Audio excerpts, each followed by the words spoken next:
Hey everybody, good Wednesday night to you. Just having a little bit of Guinness this evening. This is that cold coffee brew, the Guinness Nitro I was talking about. The Guinness Nitro Cold Coffee Stout. I think I got it all. And that's very good. That's good. Again, it's not left-hand milk stout good, but it is pretty good. Sorry I'm running a little late this evening, but hey, I'm here, right? That counts for something. Was just having a bit of a, what do you call it, full-bore panic attack a few minutes before the live stream. These things happen, though, you know. You get old and things just start to fail. Hello, Damien. Good to see you. And I'll get a little liquid medication down, and we'll have ourselves a fine little live stream. There were people waiting earlier. Where'd you go? Come back. The stream's on now. You can come back. But anyhow, so what's new? What's going on, everybody? The title of today's stream is just about a year or so ago, I saw this YouTube channel pop up. It just got suggested, and it was lo-fi chill beats to relax and study to. And it's this basically 8-9 hours at a run internet radio station, for lack of a better term, that plays music by contributors that is synthwave and vaporwave and so on and etc. And they have a little looped animation of a young lady studying by her window. Sometimes it's night, sometimes it's raining, sometimes it's a sunny day, sometimes it's afternoon. It is very neat. But others have followed in the footsteps given the success of that, so I just thought I'd try and cash in on it. But I'm not sure what AD&D Wave would sound like. And the people I know who make AD&D music, the guys over at Bards of Greyhawk, I don't know that they'd be into synthwave or retrowave or vaporwave or whatever wave you want. So it might be a bit of a mystery as to what that might sound like. But I was just taking a little bit of a taking the piss, as they say, when I titled tonight's episode. I have no retrowave synth for you guys, and for that I am sorry. Damien says, Monday game got called early. I kept getting disconnected and another player fell asleep. I'm sorry. Yeah, I hate it when you're all ready to run and you get technical problems that just get in your way. It's very much a pain in the ass. Very much a pain in the ass. Hey, people over on Discord, I see you in there. Come on over and watch. We're live now. Someone was saying, ooh, having a Discord might mess up your engagement. Oh no. Nah, it's good. I like being able to talk to you guys through the Discord. But anyway, what's going on? Oh, so I finished Blood Music by Greg Bear, and I'd forgotten just how good the ending is. I mean, the ending is like heartbreakingly sweet. I'm a softie at heart, right? I like happy endings. I like the end of The Hobbit. I like the end of The Lord of the Rings. And Blood Music starts off like you could play like jump scare, horror levels of stuff if you were going to say make Blood Music into a movie or a video game or something like that. But it really isn't. It really has a very uplifting and heartwarming ending to it. I'm just going to spoil the whole thing. I'm just going to talk about Blood Music because it was on my summer reading list, almost my Christmas reading list, my summer reading list. I finished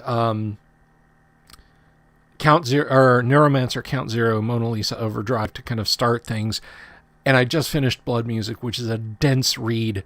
And I'm jumping into The Silver Warriors by Michael Morcock, which is a pulp read, and I should be done with it in a day or two. AD&D Wave would probably sound like the Diablo 2 soundtrack meets John Carpenter. Yes, John Carpenter music would be good D&D Wave stuff. You're absolutely right. If I could get away with playing the main title from Assault on Precinct 13, I would. Which is nothing against my friends over at Bards of Greyhawk. I'm just saying, I would do it. I would play it for you guys. But anyway, to get back to the topic of non-topic. So the premise of Blood Music is that a scientist builds biocomputers, single-celled biocomputers, computer logic, and basically programs them to work together. Only instead of just passing food sensations back and forth to each other. Thank you, Dyer the lawyer. Thank you. Welcome. I would ring a bell if I had one. Ding, ding, ding. Thank you. Feel free to jump in and ask any questions or anything like that. But they start basically building their own organic circuitry. He's found out by the biological pharmaceutical company he works for. And there are issues of bioethics when you're experimenting on mammalian cells. That there's things that you just, I presume, that you don't do. But he did that with his own cells, his own white blood cells. And he gets caught and they say like, hey, you're on super duper thin ice.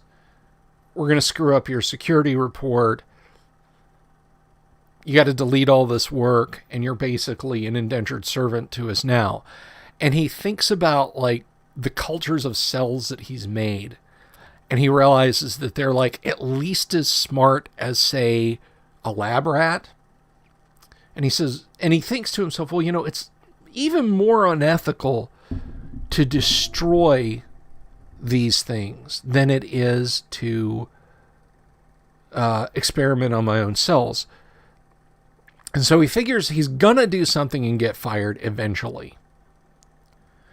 If he's on that hair thin rope, if that's how thin their patience is, he knows that just like forgetting to sterilize a test tube or shut down his computer properly or something like that is gonna get him fired. So the first thing he does is he deletes his security profile, like the bad stuff out of his security profile. And then he makes plans. Well, they find him out and they're like, that's it. You're done. You tampered with the mainframe. You're gone. Point of order, this book was written in the 1980s, so there's no prevalent internet and so on, but I don't think that it would make that much difference in the overall. So, yeah, they basically tell him, you're done, you're gone, destroy everything. He injects himself with his cultured cells, thinking, maybe I can salvage some of them when I get a job with another bioengineering company and continue my work. Well, I'm sure you guys can see where this is going. He's not able to get a job. He basically gets frozen out of the industry. And while he's looking for work and living off of his savings, he meets a young woman, and they have a relationship. And for the first time in his nerdy life, he feels really confident. He stops eating horribly. He starts getting in shape. He realizes that he doesn't need his glasses anymore. It's called Blood Music. It's by Greg Bear, a science fiction author named Greg Bear. And slowly over time, his life just starts getting better. And I guess you guys can suss out, it's the cells, which he calls noocytes, which are doing this. But he realizes that they're not just building a better him. They're getting smarter and they're becoming more aware of their surroundings. He goes and sees a former, not a former friend of his, a former college mate of his who became an obstetrician, but he is a medical doctor. So he says, hey, you got to give me a full run-up, a full scan and see what's going on with my body. And he's like, well, you're not overweight. You're tanned. You look like $1 million. You're not wearing glasses. They sit down for a lunch and Virgil, that's the character's name, instead of like wolfing down half of one of his infamous garbage pizzas, eats a little bit of a salad, some pineapple, and a bite or two of cottage cheese. And he's like, you're not eating like shit anymore either. So he gives him the full screen. And he's like, yeah, dude, there's something going, I don't know what's going on with you. Like, your spine has been rebuilt into like this Buckminster Fuller latticed support thing. I can't feel it from the outside because the harder I push on your vertebrae, the more I feel the skin thickening, like fluid under the skin thickening to resist me poking at it. And Virgil begins to notice that he's got like, and now Bear doesn't describe it as such, but I would say it's probably like circuitry, like circuit paths under the surface of his skin. So he goes and sees his mom and tells her what's happening. And she susses it out immediately. She's like, well, how long do we have? This thing is obviously not under containment in a lab. You've been everywhere. How long do we have? And he says, oh, it's not like that. Well, he sleeps at his mother's house overnight. And while he's asleep, he hears attempts at communication from the noocytes, the cells. They're trying to talk to him. And he panics and he leaves first thing in the morning. And he calls his doctor friend and says, look, I'm changing really, really quick. I'm scared. Can you please come and see me?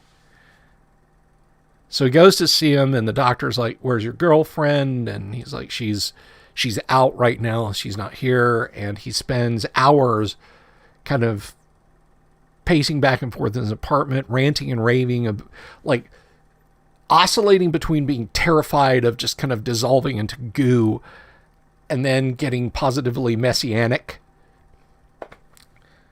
And he says, look, you got to call the company you worked for and get them involved. This is like some CDC plague level shit, and we got to get you under control. And he's like, oh yeah, absolutely. You're 100% right.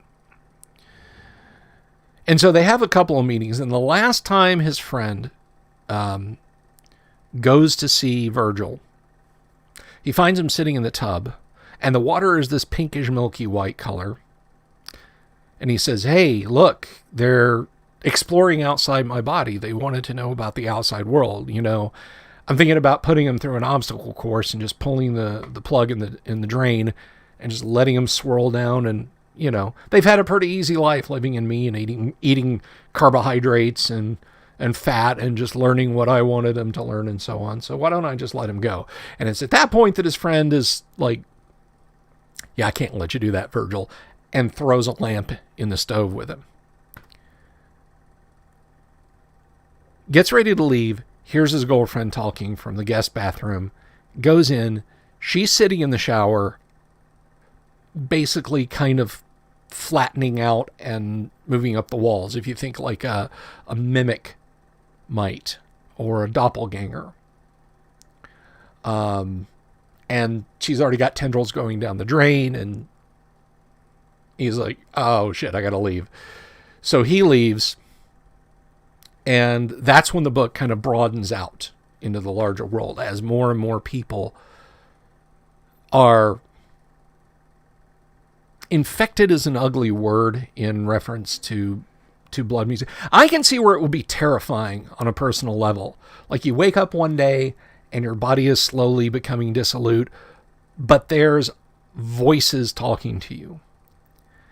And his buddy who killed him, when he goes home to be with his wife, he explains to her that, like, yeah, I don't think we have very long left because whatever Virgil has, I have it too now. And when he and his wife are lying in bed together, he's like, let's just, spend this time together. They become aware that their consciousness is broader than anything they'd ever experienced before. And they hear this great symphony of sensation, and their cells are talking to them. They're like, hey, don't panic. There'll be a little bit of difficulty at first as you transition, but things are going to be wonderful. You're gods to us, and we're going to take care of you. We cherish you. Your capacity for thought, your capacity for emotion, your ability to act individually is astounding to us. So don't worry, don't panic. It's really hard for us to hold the differentiated shape of your bodies, but we're going someplace better, trust me. So they don't panic. The head of Virgil's lab flees America before the plague can really take hold and goes to Germany, West Germany at the time, because he has a friend who runs a pharmaceutical company there and does everything to isolate himself. He flies his corporate jet himself. He lands, he radios him and says, look, don't, nobody gets within 200 meters of the plane. I'm going to need this degree of hazmat suit waiting next to where the plane's going to be on the runway. He smashes open the fuel tanks of his private jet when he lands, strips naked, throws all of his clothes, everything there, backs off, fires a flare gun into the puddle of fuel and hydraulics and everything that's leaking out of the plane. So it burns thoroughly, puts the hazmat suit on, throws the flare gun into a hazmat bag and so on. And basically is like, I'm your lab rat. If anybody's going to survive this, because they don't understand what's happening yet. Hey, what's happening? IR, good to see you. But the world continues to change in America. And eventually, when they realize that the noocytes that are infecting Edward is the scientist's name. I'm sorry, that just came to me. When they realize that the noocytes that have got a hold of Edward are they're aware of everything he's aware of, and the German scientists say, okay, we're going to try this, and the cells are like, aha, we'll be ready for that. We know how to deal with that. We can hear what Edward hears. So all they can do is study him, and all he can do is offer his insight into the change that's taking him over. And finally, they bring in a philosopher to discuss the matter with him. A philosopher who also has a background in physics, because strange things are going on in America. The entire landscape of the United States is being transmogrified on the subatomic level, and nobody understands what's going on. The Russians try to nuke North America, and all of their missiles fail. And what the philosopher and Edward are able to figure out is, by considering physics, is that any information of sufficient density will cause a black hole. It doesn't matter where it happens or how it happens. Any information of sufficient density will cause a black hole. So the noocytes, realizing that a nuclear strike was on its way to America, 2,400 warhead sterilization attempt by the Soviets, they literally tore holes in time and space over the American continent and disappeared the missiles. There are a few people who are not changed in North America for reasons that the noocytes, in one case of a young woman named Susie, explained to her. Her whole family gets changed. She does not. And she goes exploring around the now abandoned and being broken down and restructured for their purposes Manhattan. And eventually she meets her family again, and they want her to join them in basically in quantum space. And she's a little stubborn and a little afraid. And she's like, I don't want to not be me. And they keep trying to explain to her, you'll still be you. In fact, there will be trillions of you, and all of you can explore any aspect of the universe.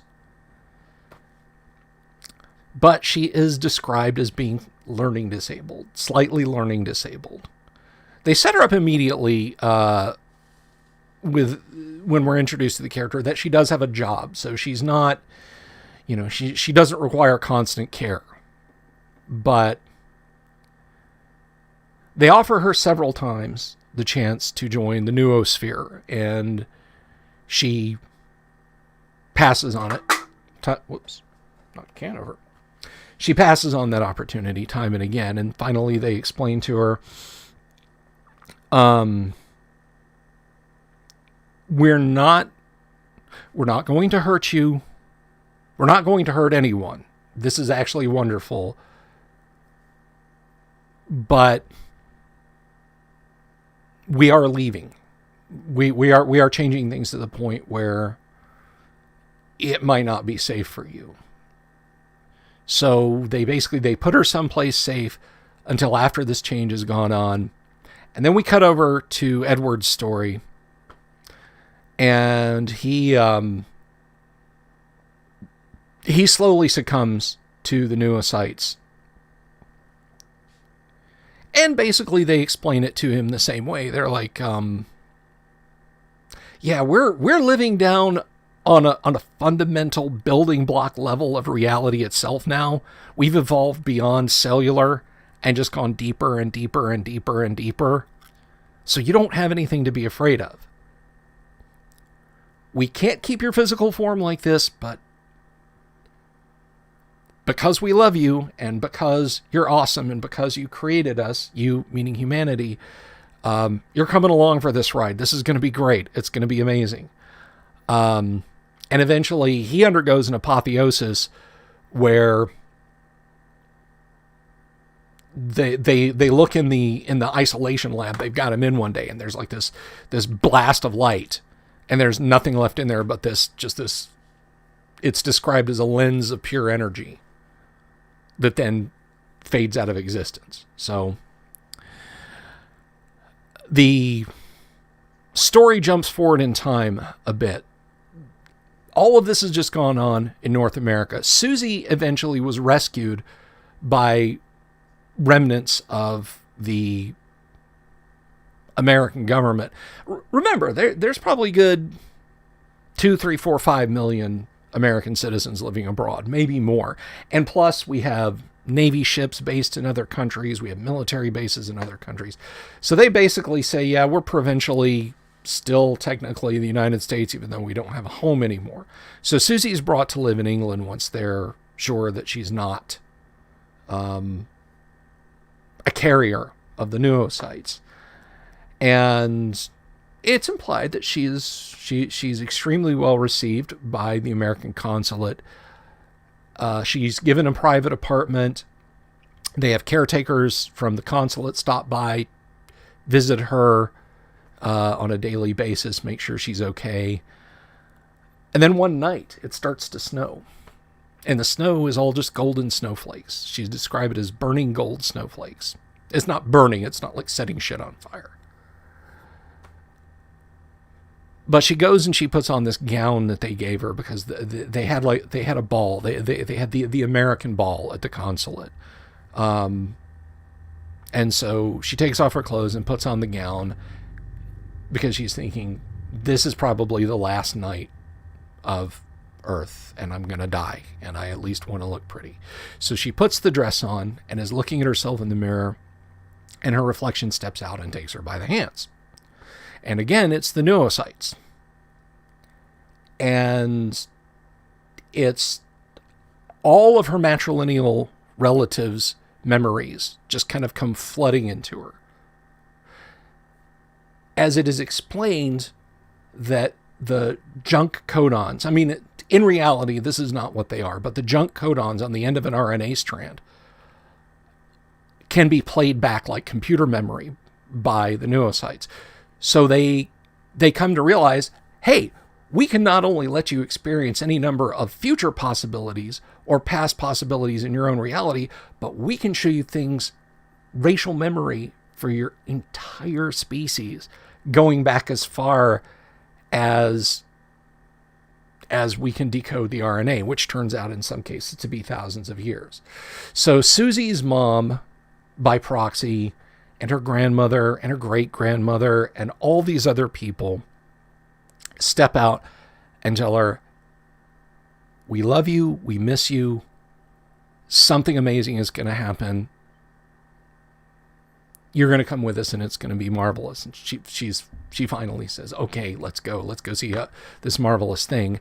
And the density of information of the noosphere overwhelms the Earth, which sounds horrible, but it's actually in a positive way, and spreads out across the universe. And that's how it ends. So if you're thinking that it's like Invasion of the Body Snatchers or Cronenbergian horror, it kind of is in the midsection, but when you get to the end and you realize that, yeah, there was no, or so they said, no, the noocytes really, really do love humanity. And they really, really do, by leaps and bounds, make human beings better. They just can't keep us in these cans, you know? they can't keep us in this shape. So essentially this super massive cloud of trillions to the trillionth of intelligent sub-quantum computing units, including the totality of every human being's experience and consciousness, leaves Earth in this great apotheosis. So that was Blood Music. I loved it when I was a kid, and this is the first time I think I've read it probably in 20 years. And I loved it this time. I do recommend it. Just go into it with an open mind and realize that it's not like, you know, on the one hand, it is kind of the gray goo disaster that you read about could happen with nanotechnology. But the nanotechnology itself is smart and it's kind. It is the exact opposite of Borg assimilation, or at least I feel that way.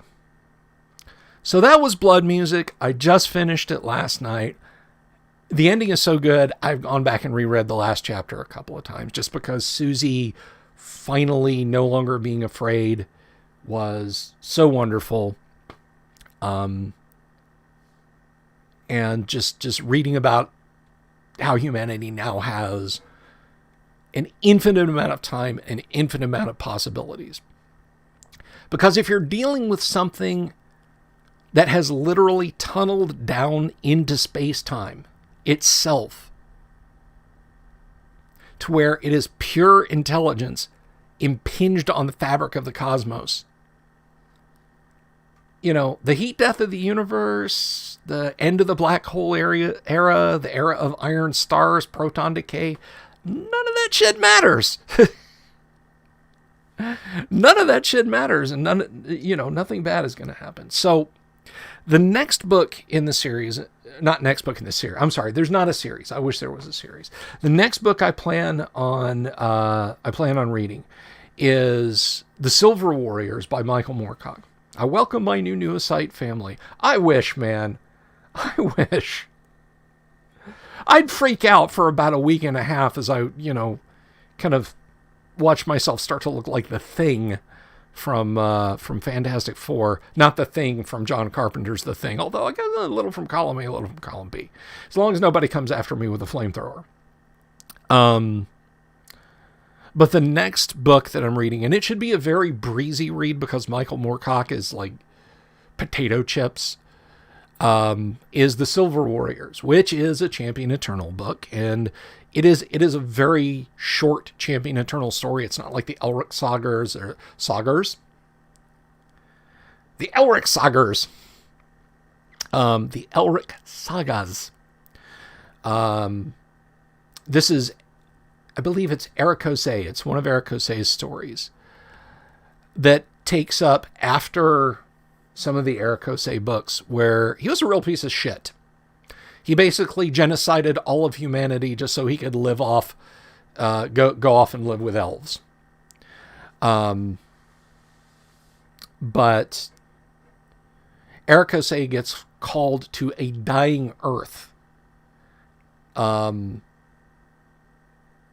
has to take up Stormbringer, or it's the Black Sword. I can't remember if they give it the name, but it is essentially Stormbringer from the Elric stories, a soul-stealing, soul-eating, really, there's no getting it back from it, a soul-eating sword.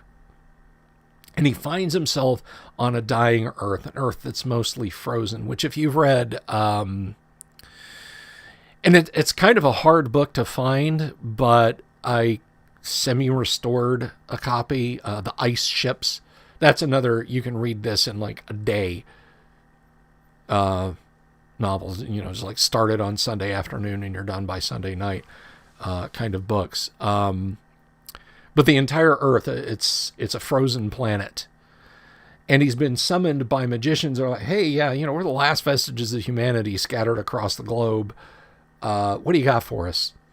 We summoned you here. Yeah, you were happy off in Elfland, being an elf in another plane in a higher dimension or whatever, but we need help now. So he has to go put some work in. We got to put some work in, bro, and deal with all of the various issues and wield Stormbringer again, which he really doesn't want to do.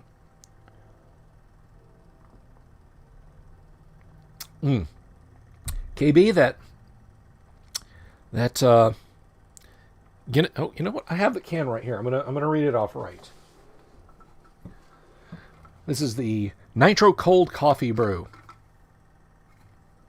from Guinness. It is delicious.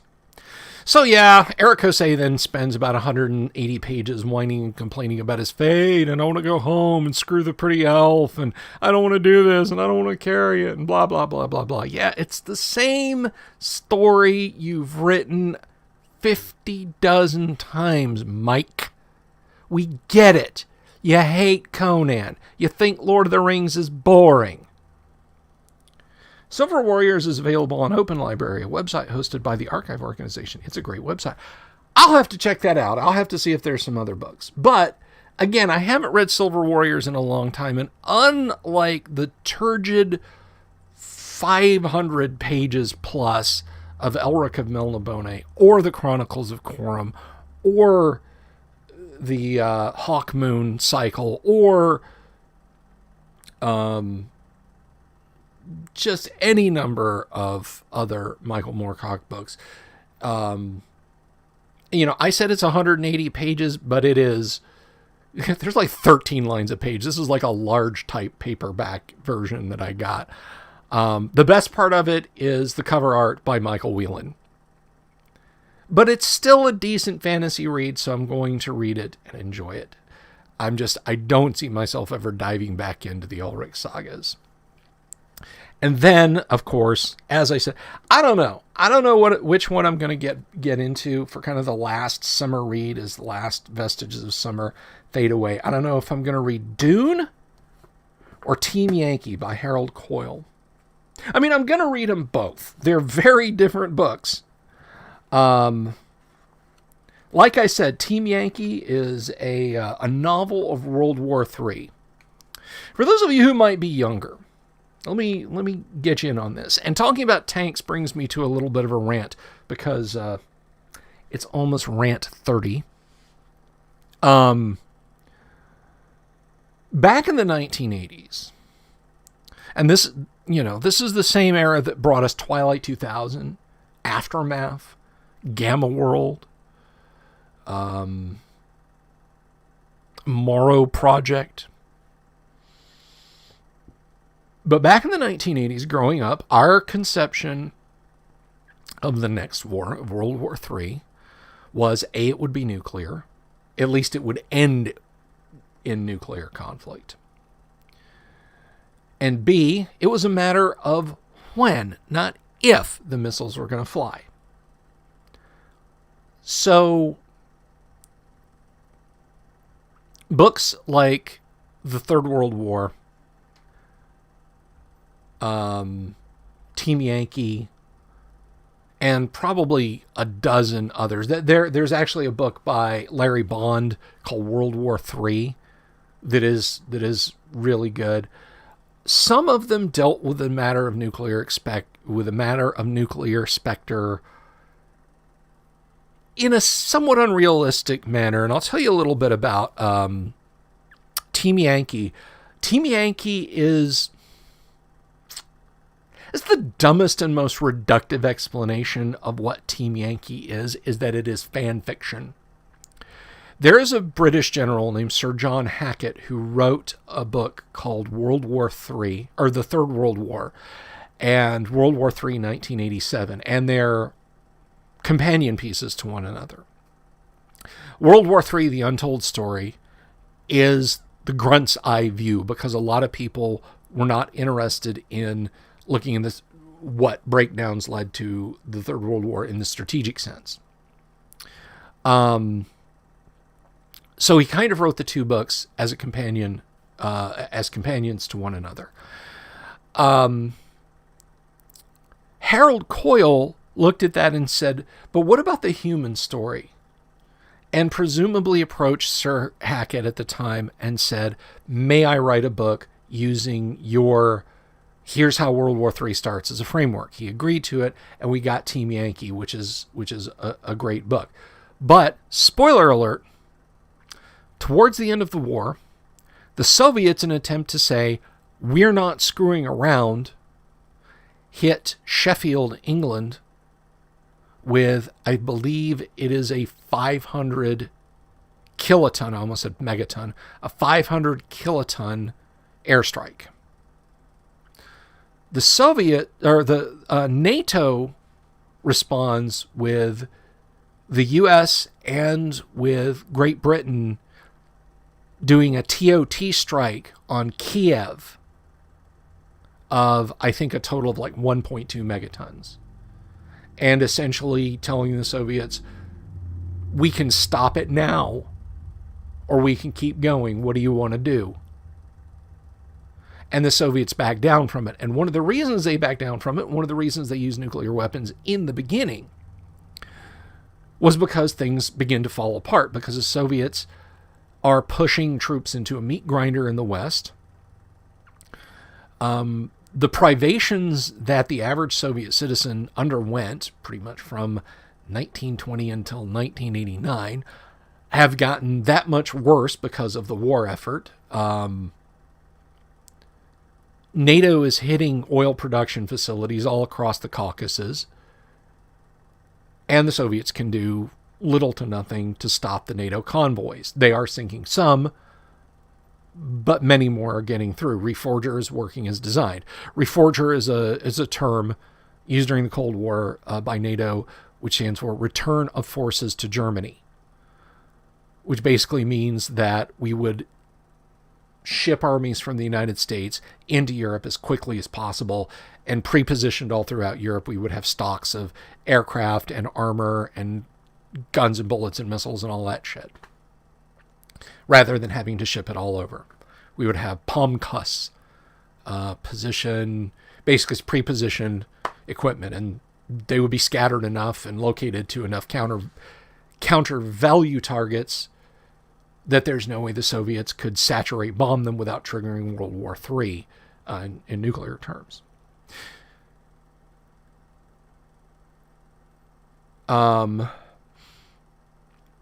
So the Americans and Soviets get involved in a ground shooting war in Team Yankee, and it deals with the team leader, a fellow by the name of Charles O'Bannon. And O'Bannon has to lead his team from stand to stand down, which is a period of about 3 weeks of hard warfare. Now, as I said, the book came out in the late 1980s. So there's M1 Abrams tanks, but the ultra high tech stuff like Apache helicopters, Javelin missiles, J-stars picking out individual Soviet troops as they walk along the ground for artillery strikes. None of that's there. It's a fairly conventional war.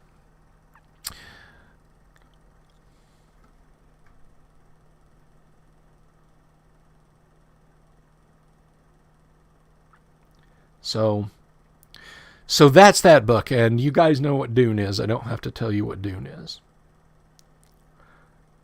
Let's see. Passerby says, I just looked it up. I read Hawkmoon about 22 years ago. I cannot remember a thing from it except the cover looked cool. Yeah. Well, Elric was the thing to read when I was in middle school because he was gloomy. Oh, poor me. And then, when you're an angsty teenager, an angsty hero is just what you want, right? So, yeah, it was good back then. But you like the Agents of S.H.I.E.L.D. Poster, you're saying, Dyer the Lawyer. Let's see, that is... Yep. That my sister-in-law got me this. And I quite like it. I wish that's what Agents of S.H.I.E.L.D. the TV series had been like. But it wasn't. Oh well. And this is, that is Siranko's artwork. Has a very Kirby-esque look to some of the tech. But I mean, when you're talking about King Kirby, of course you're going to want to imitate Jack Kirby a little bit, right?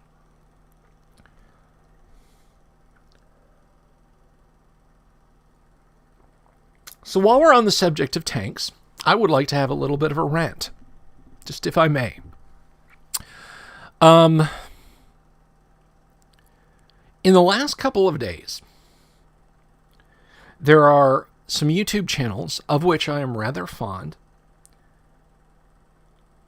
Or rather, I'm sorry, not YouTube channels. There are Google accounts of YouTubers of whom I'm rather fond, who have gotten their channels locked and their files locked.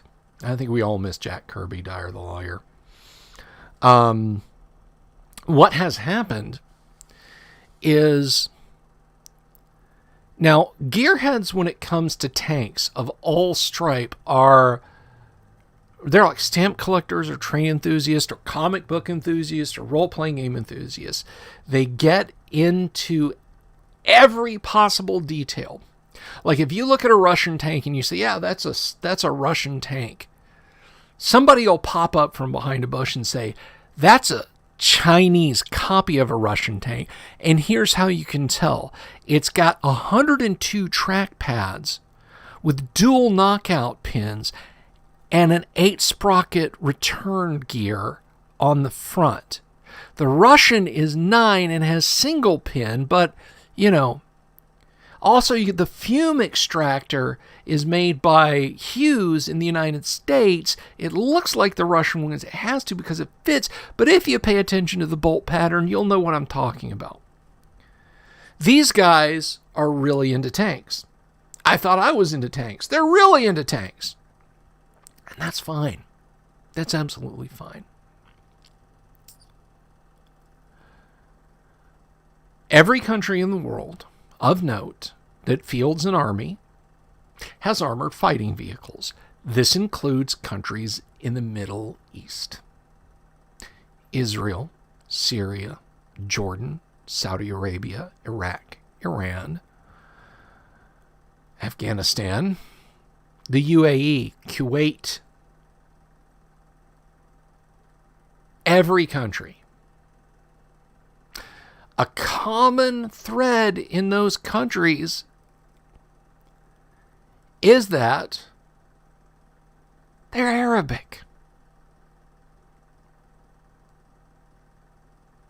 And they all have a particular style of lettering and numbering their tanks.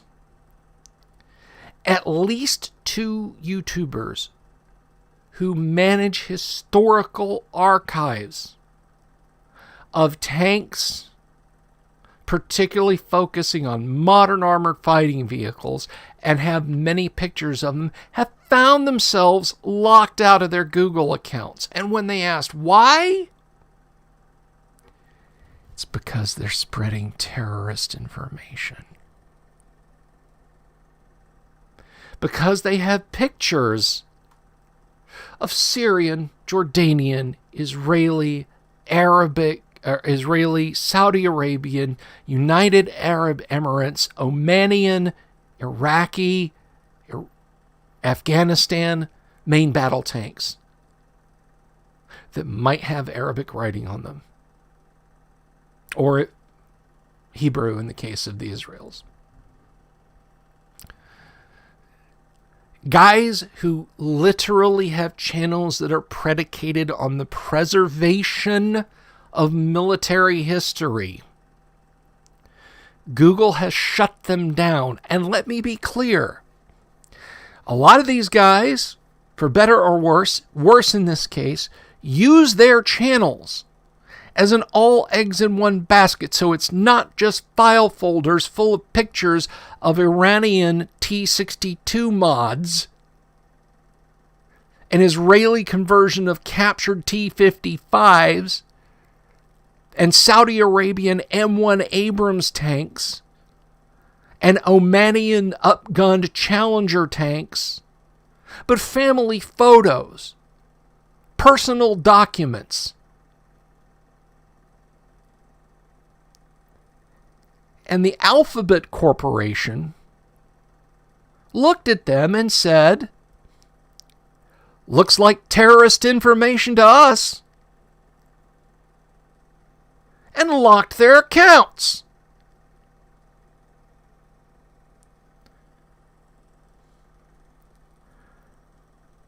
I sincerely wish to God there was an actual, honest-to-goodness challenger to these fucking assholes. There isn't. There isn't. Let's be 100% honest. And there isn't because, despite any comments to the contrary, Google, Facebook, Amazon Web Services, Twitter, they're not competitors. They're co-conspirators. You place a video talking about World War II history on YouTube when you talk about the funny guy with the toothbrush mustache trying to exterminate everyone he could get his greasy, pudgy little fingers on. With no context whatsoever, YouTube will strike it. You publish it to your Facebook channel, your Facebook account gets suspended. You upload the raw video to your Google Drive, that gets locked. You complain about it on Twitter and you say, "Are these the offending images?" And Twitter will lock it. There is no alternative to these people. Unless you are willing to buy a printing press company or find one that doesn't care about context and physically print what you want people to read and then take it to them. Like, find out, just ask around. You're screwed. You're screwed. Because if you do print that coffee table book about Arab tanks, 1972 to 1991, what are you going to do? You're going to tweet about it? No, you just got kicked off Twitter. You're going to get a friend to review it on YouTube? Oh, I just read Bill Sylvie's book, Arab Tanks, 1972 to 1991. Boom, shut down. You don't have a Facebook account anymore. You going to host a file on Amazon Web Services? No, that's gone. Don't even ask. We have given these monsters too much control of our lives when they can, with zero context, snatch the balls off of legitimate historians.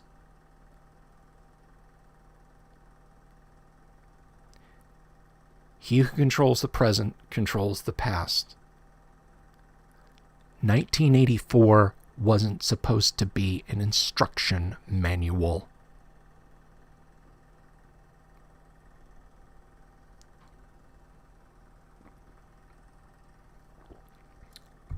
And yet here we are. And this is not frivolity. 15 years ago, I would have laughed and said, then just don't use it. Just find another way to get your information out there. They have hooked themselves into the fabric of reality itself. We let them do it. Don't get me wrong. There's enough blame to shoulder across the board. We let them do it. But now that the deed is done, there's no going back.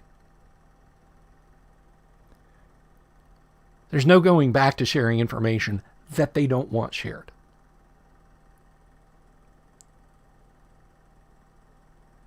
There's no, there's no going back to a time when you didn't have to bend the knee and play Mother May I with Google. I mentioned this the other night, and I'm going to mention it again. I watched a live stream hosted by Nick Rekieta, and he talked about a lawsuit that was being taken against Twitter. And it was being taken against Twitter because Twitter directly profited from the exploitation of children. And that's all I'm going to say about the case in general. Twitter made money from the exploitation of children. The victims begged Twitter to take the information off, and they refused, so they sued them. When Nick Rekieta was talking about this, all of us in the chat saw the stream being deplatformed. We saw the stream being shadow deplatformed. The number of likes, which means the amount of engagement, which means the number of people who might possibly see it, fell by chunks in real time. You're telling me that Twitter and Google aren't exactly the same cock up our backsides? If you view that as a negative.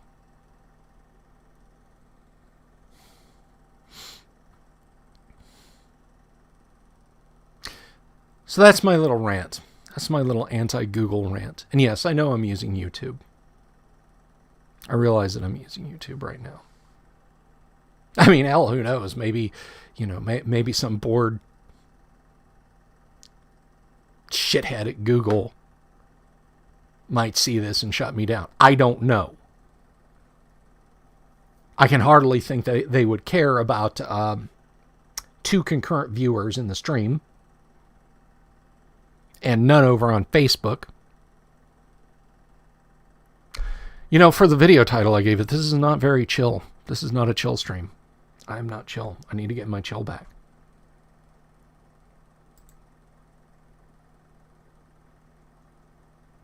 And the last thing I'm going to say on it is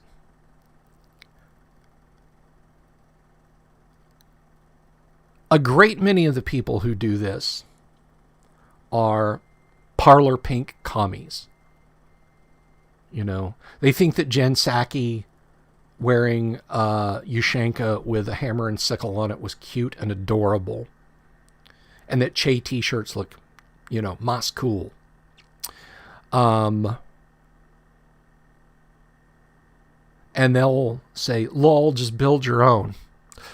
Anytime anyone has tried to build their own, they've organized people against the people who try to build their own. They've organized people to come after them when they do build their own, regardless of what the service is. I'll self-publish it. You'll never get it in a store. I'll have a local printing press do it. We'll cancel them. I'll buy a large format printer and I'll print the book myself. And I'll sell it in Publishers Weekly. We'll tell them not to print your ads.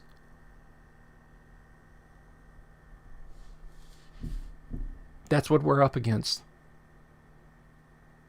That's what we're up against. We built the perfect prison.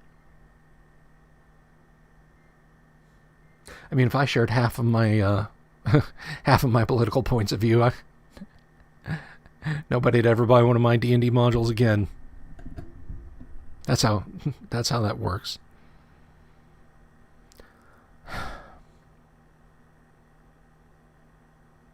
So that's what I've got to say about that. It makes me angry, but there's nothing I can do about it. You know, some people have said, make America great again. How about we make 1984 fiction again? Let's start there. Oh, no, I know. All payment processors will shut you down. Let's say you do get it in there. And you do start making money. Let's say somehow you get your product, your idea out there. And you do start making money. PayPal will immediately nuke you. You're done with PayPal. So you go to your bank. Bank of America? No. Wells Fargo? No.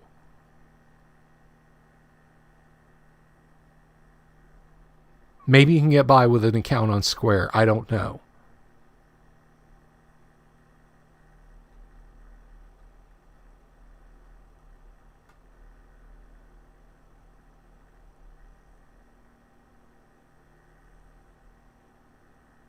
Yeah, you'll get you will basically get shadow banned off the internet. The ICANN was the internet registry. I remember in like the 1990s, like the early 1990s, when I first got on the internet,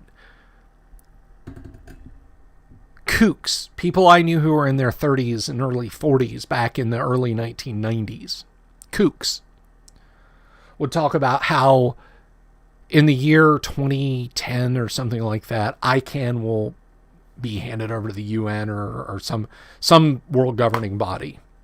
And that's going to be horrible for the internet. And I thought, one, that's like forever away. Two, no, it's not. God, to be young and naive again. To be young and naive again.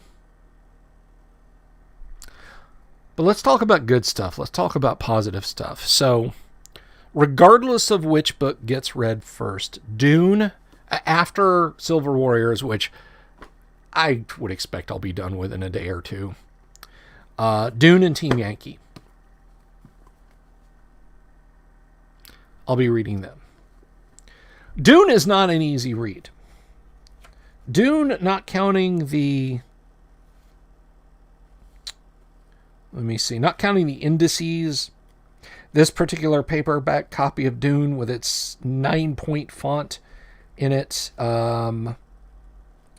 is 489. So not quite 500 pages in my paperback copy of Dune. This is my first copy of Dune. This is the only copy of Dune I've ever owned. It has gone across the country with me to Washington State and back.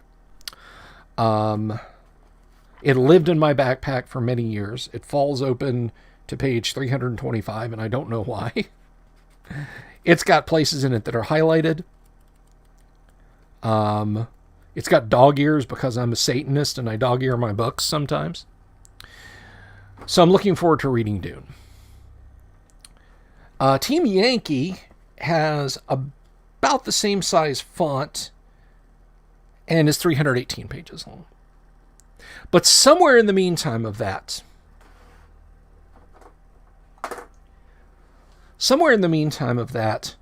I'm going to treat myself to some candy, brain candy, actually. Philip K. Dick's I Hope I Shall Arrive Soon. Do you want to talk about a prophetic writer whose predictions I wish weren't getting closer and closer?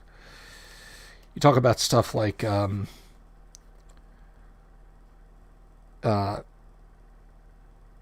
Exit Door Leads In, or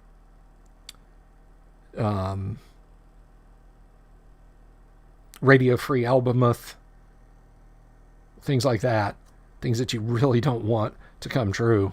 Philip K. Dick's I Hope I Shall Arrive Soon. It's a collection of short stories. Get yourself a copy of this. You won't regret it. It's a great introduction to Philip K. Dick's work. So I'll be kind of sprinkling my readings with that. Maybe I'll take a break after reading either Team Yankee or Dune first. Which do you guys think I should go for first? Dune or Team Yankee? A techno-thriller novel of World War III, or the religiously steeped works of Herbert? You guys tell me. What do you think I should do? But I will intersperse that with some Philip K. Dick just to get cerebral on a different level. I'll enjoy that. And then I have these, which I said that I would read, but honestly, you can't really call this reading. I almost feel silly saying that I even have these for anything other than shelf curios. I have Starship Traveler and City of Thieves. Somewhere I have a copy of The Warlock of Firetop Mountains. So I've got fighting fantasy books 1, 4, and 5. And I think I have the other Zork book, What Do I Do Now? It's basically a choose your own adventure book. I don't know if they actually ever published anything than 1 and 2. I love this. It is so meta, so deliciously meta.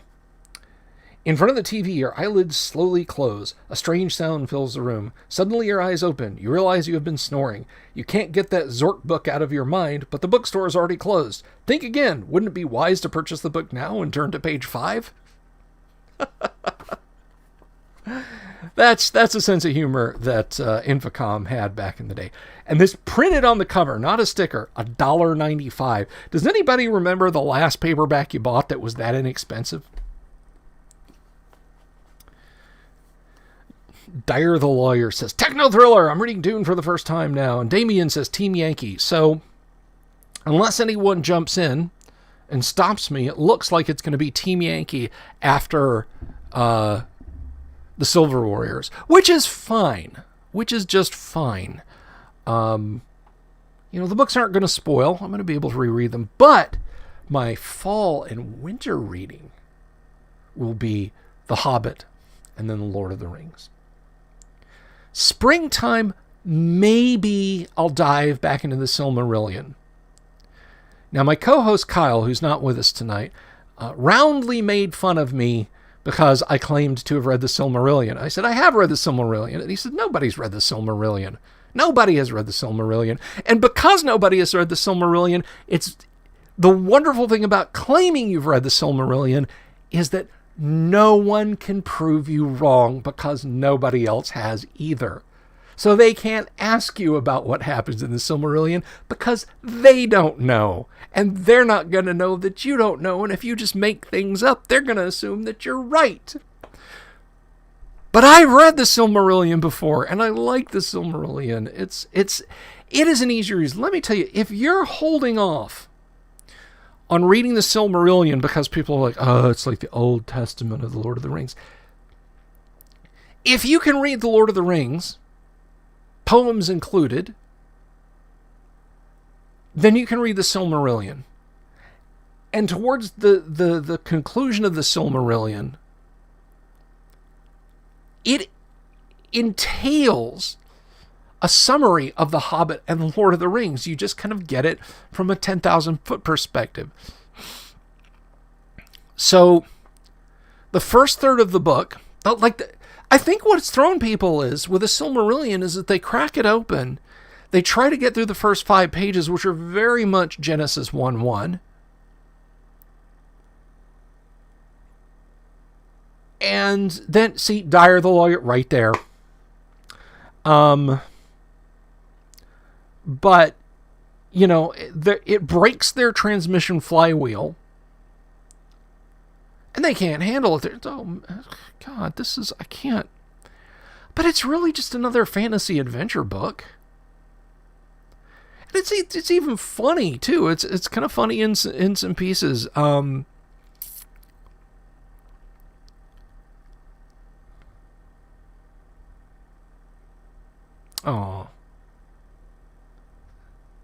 Damien says, I've read the Silmarillion, borrowed from my buddy Mike back when we were working in the same store. May he rest in peace. Well, rest in peace, Michael.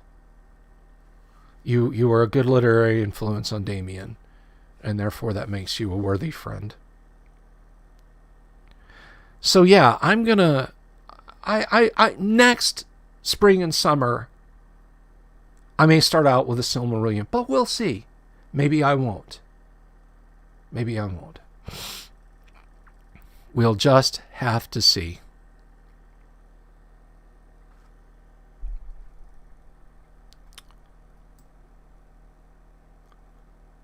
So we'll see how that goes. Some of my buddies over at the Knights and Knaves forum, which if you're really interested in first edition AD&D and original D&D, from a Greyhawk or homegrown perspective, not from, I know a lot of people say, well, technically, Forgotten Realms or Ravenloft or Dragonlance are 1E, so no, not so much. But you should check out Knights and Knaves. They're good guys.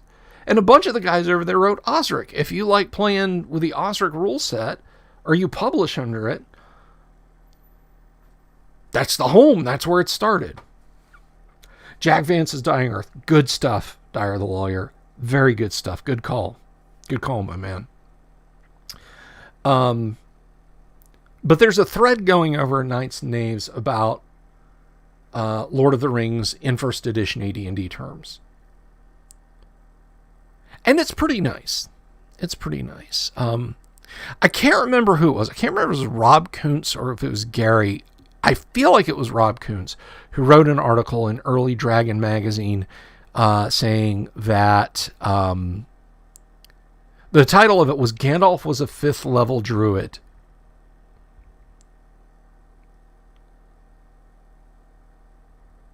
I'm going to stop you right there, Damien, and I'm going to circle back around to you. Hang on a second. I see you talking about Starship Troopers.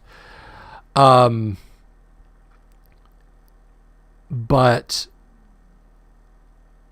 yeah, so from the perspective that, Gandalf only cast these spells, etc., etc., etc.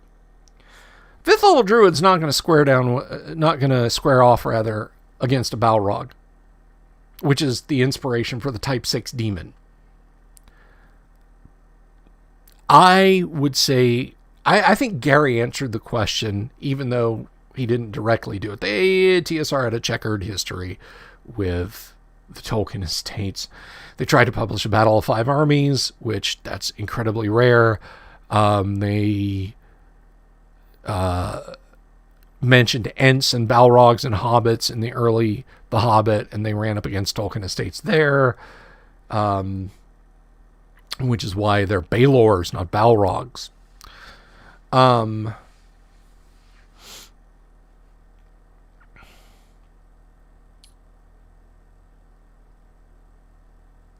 Would I be willing to do a series about... Consider it done, Dyer the Lawyer. That's a fine idea. That is a fine idea, and I will do it. By the way, since this is your first live stream, Dwarf Dan, if you want to come and join us over on the Discord later... Other than listening to me whine, it's a good place to hang out. But anyway, so yeah, I think Gary basically said, yeah, you know what? No, it's not. Gandalf is not a 5th level druid, guys. He's a Solar or a Planetar. He's an angel. And he has all the commensurate powers. Eru sent 5... You cannot convince me that Eru sent 5 low-level magic users to Middle-earth and like, here, don't get killed. You've got an average of 10 hit points each. Try not to get killed. No. Maiar are angels. And that's all there is to it.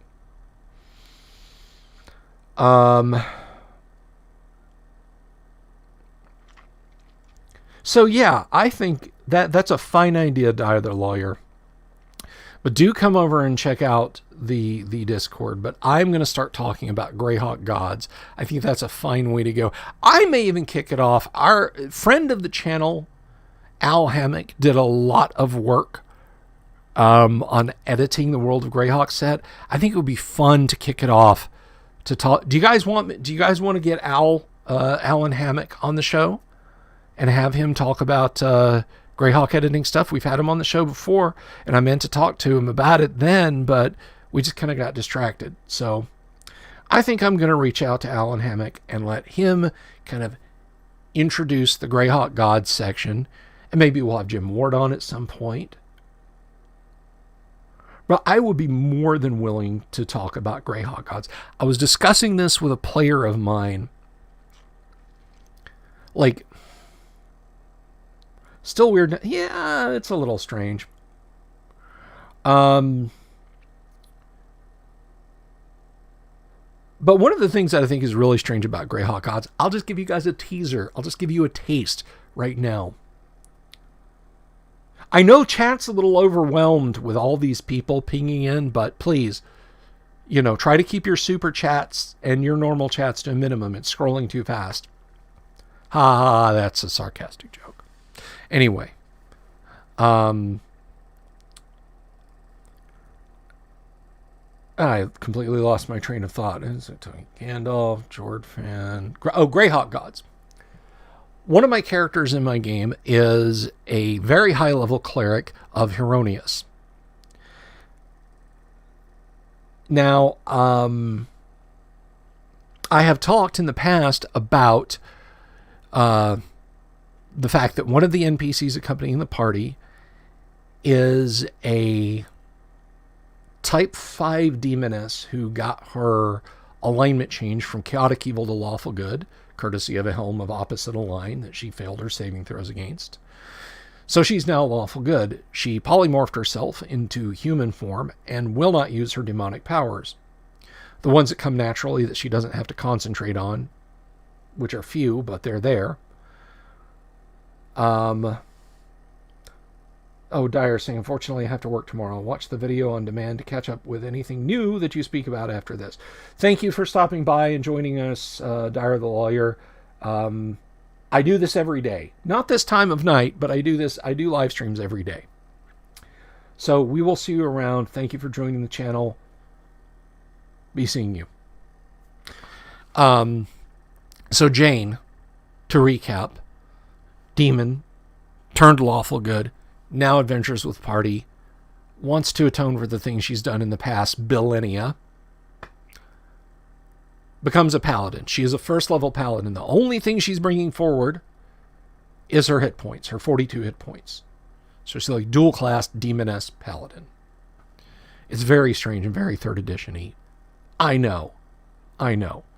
But she's not off being a demon and getting all the benefits of being a demon and none of the detractions of it. She has to walk a very fine line. Even if she gets desperate, she can only act like a first level paladin and will only act like a first level paladin. But without getting into her complex relationship with the character who saved her from being murdered or sacrificed or otherwise abused by a chaotic evil magic user, he and I were discussing religions of Greyhawk, and the one that popped up, one of the most interesting religions that I can think of is Murris worship. Now, who is Murris? If you don't know your way around Greyhawk, I'll let you know. Murris is a goddess of love. She has two aspects. A young girl with a bow, very pretty. I kind of picture her as the charming 19-year-old co-ed who is friends with everybody, even likes the nerdy guys. And her other aspect is the Dark Mistress. She is a more mature woman who carries a whip around. I'll leave that to your imaginations. I've already said enough stuff. I've said too much. So she has these two aspects, but her domain, not her chief domain, her domain is love and beauty. And it's the love of two people between each other. It's not like love of nature, love of painting. love of a good, fresh fruit salad. No. It's love between two people. Any character can choose to worship any deity. She's good, which means technically she could have lawful good adherents. What would a paladin of Moress be like? What would somebody whose job was carrying the torch and sword forward into dungeons for Moress be like?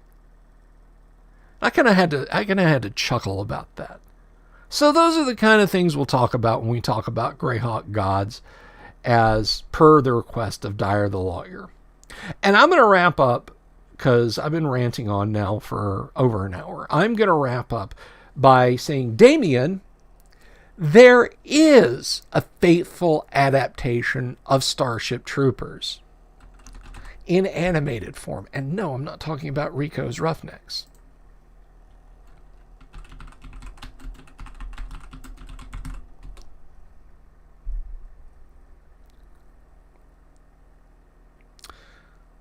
All right.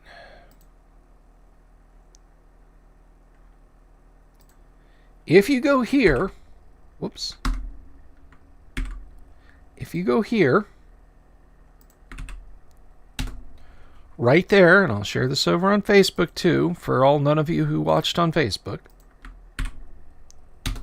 there is a 1980s OVA 6-part of Starship Troopers. That is a fan sub, so it's subtitled, it's not dubbed, but it is a faithful recreation of Starship Troopers, or as faithful as you're going to get. If you like 1980s anime styles, like Bubblegum Crisis, it's not as high level as Akira, but early Mobile Suit Gundam, I already said Bubblegum Crisis, Bubblegum Crash, AD Police, basically the OVA style of the late 1980s. That's your Huckleberry right there. So you can check that out. So that's where I'm going to leave it today, guys. Thank you for your patience. Thank you for putting up with me ranting tonight. I'll be back tomorrow. To talk about Greyhawk gods. And I do want to mention one final thing in passing. No matter where you go, there you are. Now, the thing I want to mention in passing is we're now up to 788 subs. Middle of last week, we were in the mid 770s. We are up to 788 subs. We are within striking distance of 800. 12 more subs to 800, and then we're just 200 subs away from mini convention. Call your friends, call your neighbors, get them to click like and subscribe to the channel. At 1,000 subs, we have the mini convention, and that's going to be super cool. So tomorrow, Greyhawk Gods, Part 1, which is part of the How to D&D, How to AD&D, because I feel, personally, if you're going to use a pre-generated AD&D campaign system, there's nothing better than Greyhawk. It's literally Forgotten Realms is Ed Greenwood's novels, smeared out so thickly over the AD&D rules that the players can't move. And Ravenloft is part of that. Dragonlance is just a series of railroads that go between cities. No, it's Greyhawk. So I consider it an essential part of. We talked a little bit about Greyhawk, but we're going to get into Greyhawk Deities. Thank you, Mr. Lawyer Man. Ricky says he's back from class. Oh no, Ricky, we're wrapping up. Do you have any questions before we wrap up? I'll give you a chance to say anything. Anything within reason. And by the way, somebody asked me about this, and I'm not being rude. I did get asked about this. I cannot switch on Super Chats because of the small number of subs that I have. But if you want to donate to the channel, if you, I'm not asking you to, I'm saying, if you are like, no, I want to give you some money, feel free to. My email address, I'll put it here. If you want to PayPal me, you don't have to. That's not what I'm saying. I'm not going to be like, you didn't super chat me, so I'm not going to answer your question. No, I'm just saying, people have said, how can I materially donate to the show? That's how you got to send it. Is Cord an aspect of Thor? No, he's a Greyhawk deity. I mean, you can play in certain aspects. God, I was getting ready to be done now, and you guys have asked me the complex questions. Oh, hello, Rob. You snuck in. You just got here, too. Well, I guess I'll keep talking for a little bit longer. Cord is not an aspect of Thor unless you are doing a meta kind of thing where certain deities are multi-present on different planes. And that's something you can play with. Fritz Leiber in the Fafhrd and Grey Mouser series ties in Norse mythology in a very complex and convoluted way. But at the end of it, when you take a step back, you're like, whoa, did Fritz Leiber, did you just, holy crap, dude, that was brilliant. But that's set in the world of Lightmar, not Mythic Earth. But when you realize that what Fritz Leiber has done from a literary standpoint, you just be like, oh, wow. So if you want to have Cord as an aspect of Thor kind of intruding into Greyhawk, go for it if you see it. Even my 5 EDM says Ravenloft is too railroady. I don't know what those mean. I've never checked out enough Greyhawk to tell you, to be honest. But I'm just going to talk about Greyhawk deities. You guys, I do not build up by tearing other things down. So I'm going to talk about the awesomeness of Greyhawk deities.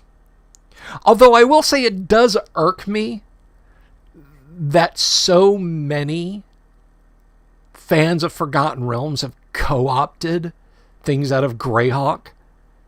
Like, you know, Big B is a demigod. And we'll talk about Big B, you know, at another time. Well, Big B frequently visits Big B frequently visits wherever, Forgotten Realms, Toril, whatever. And does this and this and this, and people know about him. No, he doesn't. He's got enough to do on Greyhawk. He's not yours. You've got a whole pantheon over there. And Loth. It's like, ooh, she's the chief big bad in Forgotten Realms. No, you guys invent your own stuff. This is all ours. Anyway, that's just me being a crotchety old man, so you get off my lawn.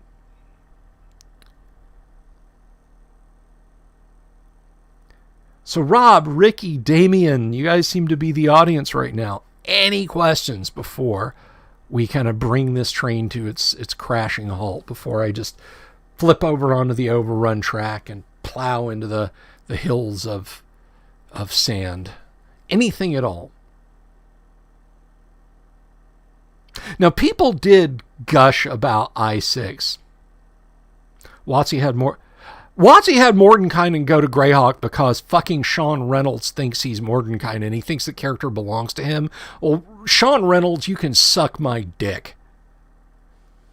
Mordenkainen is Gary Gygax's player character. You friggin' roll on deodorant looking. I don't know.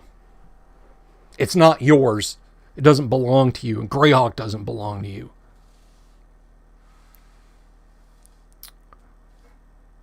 Ricky Murray steps on lawn.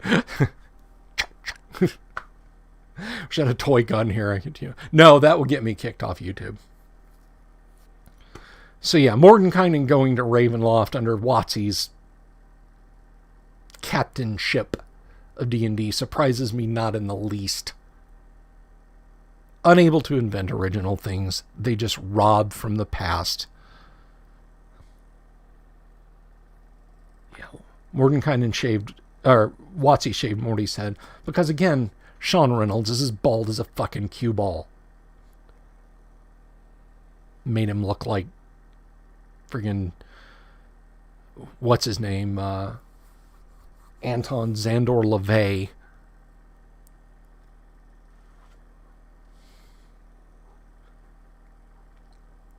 All right, guys. That's it.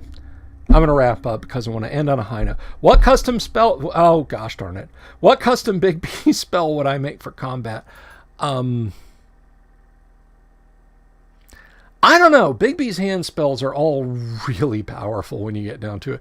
Like, Big B's Crushing Grasp, if you're talking about a Big B's hand spell, Big B's Interposing Hand, Big B's Crushing Grasp. If I was just going to invent one, I don't know, maybe, Big B's Fortuitous Grasp. It can catch anything midair and stop it moving or falling. Like if a wall is falling, if the spellcaster can get the spell off, it'll hold up a wall, lift up a bridge, stop somebody from falling off a cliff, catch a creature of X hit dice in midair and just hold it there. How did the Wee Joss Paladin work for my player? So far, so good. It's going really well. I mean, I would be here till midnight telling you all that. Everything that Alan was okay with me telling you guys. That's the name of the player playing it. Alan Grohe. He's been on the show before. Alan's been on the show before. You guys have seen Alan. But yeah, the Jessidian Paladiness is real interesting to have in the party because, again, she's a psychopomp. She's a goddess of death, but she doesn't necessarily want you to be dead. So, she's a goddess of death and magic, but it's not like she's out like, bring me corpses of babies or anything like that, She's like, people die. Make sure that their spirits get to the right place. That's what I'll do. Don't bring them back from the dead unless I say so. I kind of view her, and I've talked about the witch coven aspect of her worshippers, but I kind of view Wee Joss as viewing herself as a major cog in the function of the universe, and that concepts of good and pretty and soft and nice and gentle just doesn't really figure into her plans. But she's not out plotting to overthrow and destroy and drag people to hell. That's also not her thing. If anything, protecting them from that is her jam.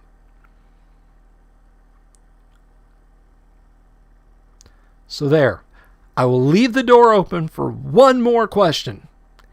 Any more questions? Rob, Damien, Ricky, A-Wig, anything. Anyone, any questions, anybody. You got them? Ask them now. I'll wait till exactly 1 hour and 30 minutes a show, which gives you 90 seconds. Guardian of the Dead doesn't approve of willy-nilly undead raising. I agree with that. Yes, she does not. She does not dig that. She is not down with that. I wish I could tell you guys point per point how the Paladin winding up meeting her worked. Marvel Comics version of Hell would be neutral evil,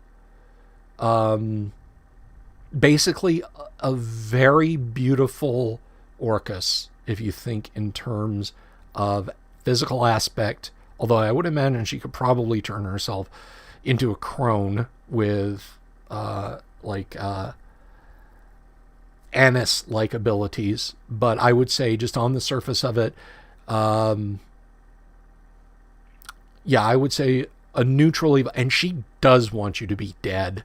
If you're alive, she wants you to worship her. If you're dead, she wants you to serve her. And she wants lots more people to serve her as foot soldiers than she wants people to be alive and worshiping her.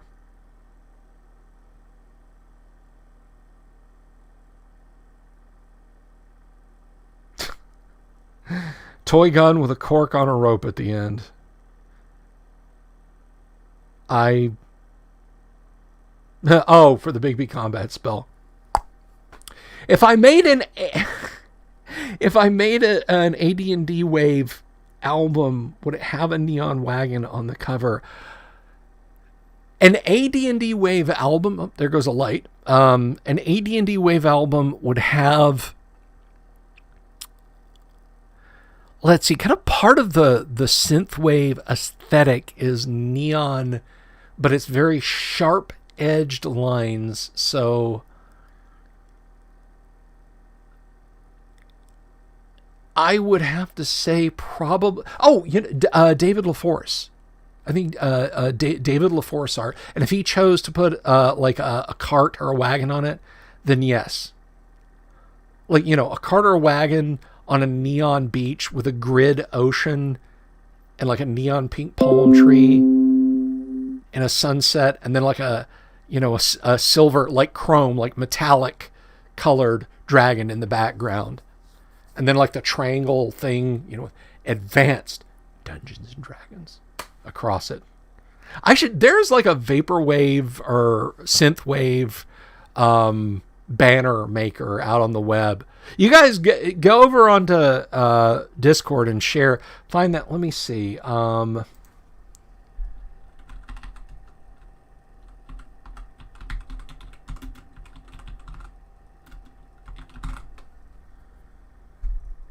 Let's see.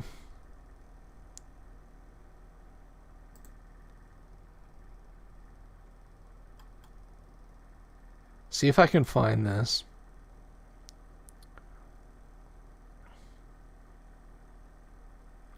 Oh, that's a piece of software for Twitch.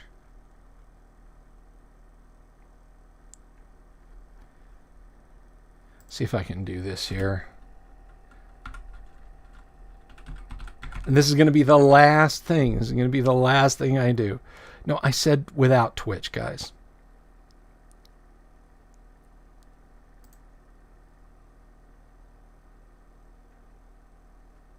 That's a text thing. Okay, well, you know what I'm talking about. You can find those filters or background makers. So make something like that and put it up on the Discord. And we'll have some fun with those. Some AD&D Wave. All right. I am done for the night. I am done. I have ranted. I've laughed. I've had fun. I've had alcohol. And I'm done. I'm out for the night. I love you guys. Thanks for being here. Thanks for hanging out. 788 subs on the channel, guys. And that makes me very happy. I'm very pleased with it. Y'all take care. I'll see y'all tomorrow. We'll talk about Greyhawk Gods tomorrow, okay? Be well. Peace.